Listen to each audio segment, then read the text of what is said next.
What it do, everybody?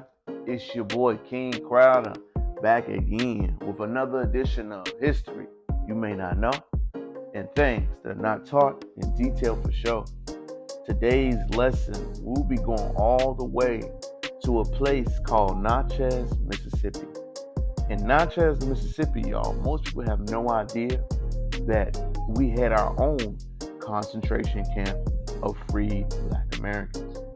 Most people don't realize that post the Civil War, Natchez, Mississippi had an uprising of when you saw Black Americans migrate there from their slave plantations from southern Mississippi. So think about it like this.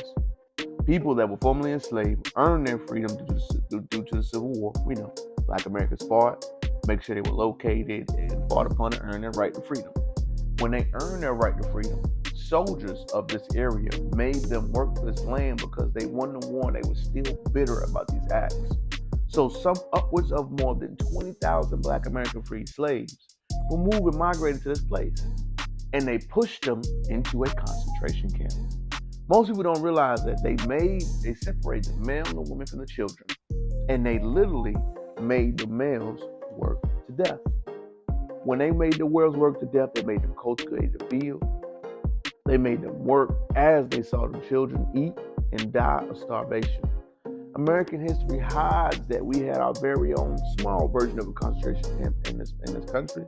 But you saw this act where we literally had former enslaved that earned their right to freedom, and we had people that were urging to go against this because they were angry. So the army soldiers in this area literally made the whales work, cultivate, and execute this land, while their children and women were on the other side dying of starvation. The Devil's Punch Bowl is such a horrific case because virtually all of the 20,000 Black Americans died. They either died from starvation or being overworked. Not a single crime against humanity charge was charged against those people, against those soldiers, and against those enemies. Remember, they influenced them. They made the people go sick, and they made them die. We have no idea, no concept, no film, no videos about this horrific act that happened in this country. The Devil's Punch Bowl is a series that should be highlighted because it goes into the impropriety.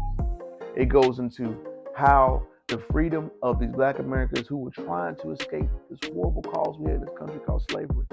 And when they escaped, they did another concept to remain enslaved.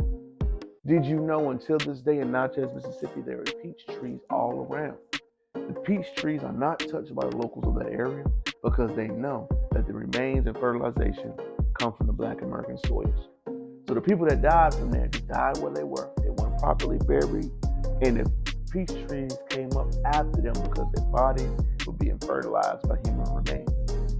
The Devil's Punch Bowl, the concentration camp in American history, post the Civil War that nobody talks about. We always mention a thing from over there in World War II, but we had our own horrific events that happened in this country. Soldiers of this country kidnapped, forced labor, forcibly executed, starved out, and worked to the death. Americans of this country. It's your boy King Crowder. Check him back out again with another edition of History You Did Not Know on Things That Are Not Taught in Detail for Show. I hope you learned something, y'all, because we always emphasize what we have done abroad, but we have done horrific incidents in situations that we have not addressed domestically. The Devil's Punch Bowl is hard to listen to, hard to read, hard to understand, and hard to watch. But we should educate ourselves because it is such a touchy subject, such a huge deal. And if we don't talk about these stories, how will we ever learn from them? It's your boy King Crowder. Checking out. Peace.